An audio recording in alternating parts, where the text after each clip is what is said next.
Hi everyone, and welcome to a TBR video. This one is for, as you can tell, a readathon. This is for the Autumn Amore readathon, and this, I found the announcement video on Becky and Scott's channel, which is the Bookish Bryants. I'll link that in the description box. So this one, it just is kind of like each week has a theme. So it's like you have a prompt, and then you can fit as many books in during that week as you want that match that prompt or that theme, or just one, which is what I'm going to do, is one book per theme, and that way I can fit in some other books, because I don't want to get burned out on this, because it is a romance, and I know that if I read so much of the same genre without interspersing different genres, I'll get tired of it. So let's go ahead and kind of just delve right in. So there's 4 themes, again, one for each week. So the first one for week 1 is historical romance and or contemporary romance.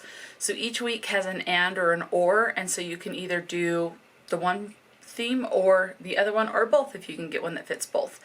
So again, historical romance and or contemporary romance. For this one, I'm going with more of the historical romance, and this one was on my grandma's bookshelf and she gave this to me. This one is The American Heiress, and this is by Daisy Goodwin. This is a historical romance. It says, be careful what you wish for. Newport heiress Cora Cash, beautiful, spirited, and the richest girl in the country, is the closest thing that American society has to a princess in 1893. But her mother wants more and whisks Cora away to England for the one thing money can't get a woman in the States, a title. When it comes to love, Cora makes a dazzling impression on English society, followed by a brilliant match, but finds the chill in the air of magnificent ancestral homes is not solely due to the lack of central heating. Faced with the traps and betrayals of an old-world aristocracy that can trip up even the most charming, accomplished outsider, can Cora grow from a spoiled rich girl into a woman of substance. So that's my choice for week 1. Okay, so the theme for week 2 is sweet romance and or spicy romance. So, you know, if you've seen some of my videos, you know I don't like the spicy. I just don't. So I'm going with the sweet romances. Those are what I love. This one, I'm going with a book that I actually wanted to read last month in like July. Didn't get to it, so I'm going to hold it off until September. Oh, and this readathon takes place for the whole month of September. And that is Along for the Ride by Sariah Dessen. All it says is up all night. Nights have always been Auden's time. Her chance to escape everything that's going on around her. Then she meets Eli, a fellow insomniac, and he becomes her nocturnal tour guide. Now, with an endless supply of summer nights between them, almost anything can happen. So, and this is a YA romance, and hence why I have read some of Sariah Dessen's, and they're always sweet. So I'm like 98% sure this will be sweet. I highly doubt, especially where this is 1, Sariah Dessen, and 2, a YA, there's going to be any spice to it. So, sweet romance. The theme for week 3 is the have and or have nots.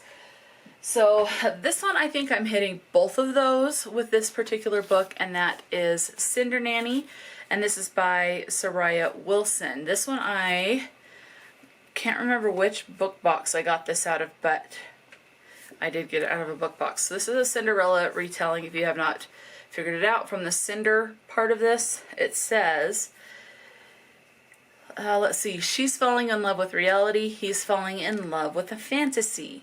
With her sister's medical bills mounting, Diana Parker can't say no to a high-paying opportunity like this. Accompany a wealthy couple to Aspen and nanny their precious 5-year-old son for 3 months. Necessary qualifications: she must know how to ski and teach math, speak fluent French, excel at social graces, and hold a master's degree in childhood development. Who'll be the wiser that Diana's only skill is packing for Colorado? So far, so good. Having a con woman for a mother has turned out to be a benefit, even if Diana has complicated feelings about telling lies. But she's doing this for her sister, and the perks. like a ticket to a lavish charity fundraiser, a new gown, and a Prince Charming adjacent earl named Griffin Windsor are pretty irresistible. Diana can't deny the Cinderella vibe. And then it says, weary of gold diggers and scandal, England's most eligible bachelor is nevertheless falling for Diana and sweeping the not-quite-princess off her feet. The warmer their relationship becomes, the slipperier,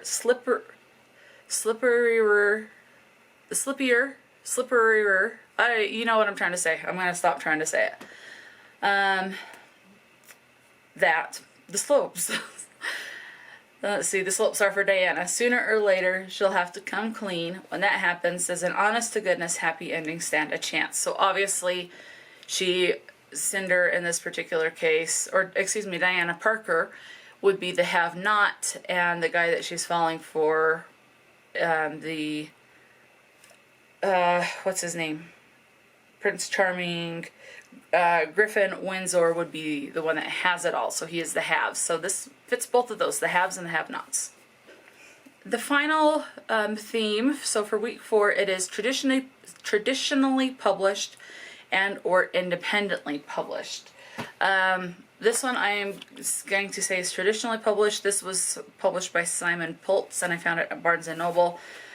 So I don't know all the publishing stuff, so because it was at Barnes & Noble, I'm saying it is traditionally published. As you can see, that is Love and Gelato by Jenna Evans Welch. So, and I have not read this before, but I really like the cover. I like how simplistic it is. So it says, Lena is spending the summer in Tuscany, but she isn't in the mood for Italy's famous sunshine and fairy tale landscape.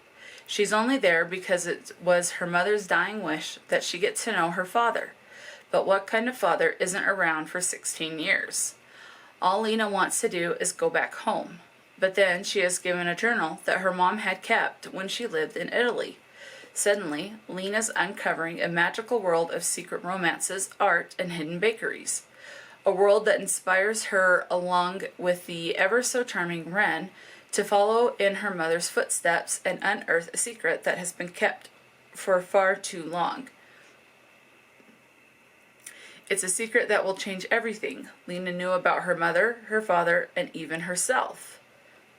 Oh, it will change everything Lena knew about her mother, her father, and even herself. Hello. Punctuation matters. And it's right on the back. I got it wrong. People come to Italy for love and gelato, someone tells her, but sometimes they discover much more. So that's my pick for the traditionally and or independent published. So those are the books that I will be hopefully getting to for the month of September for the autumn Amore, so for autumn love. So that's it. Let me know if you've read any of these books and if you liked them. If there's one of the prompts that you thought of a different book, tell me what you would read for that particular prompt or that theme. Just let me know in the description box. So until next time, stay true to yourself and enjoy a good book. And I'll talk to you later.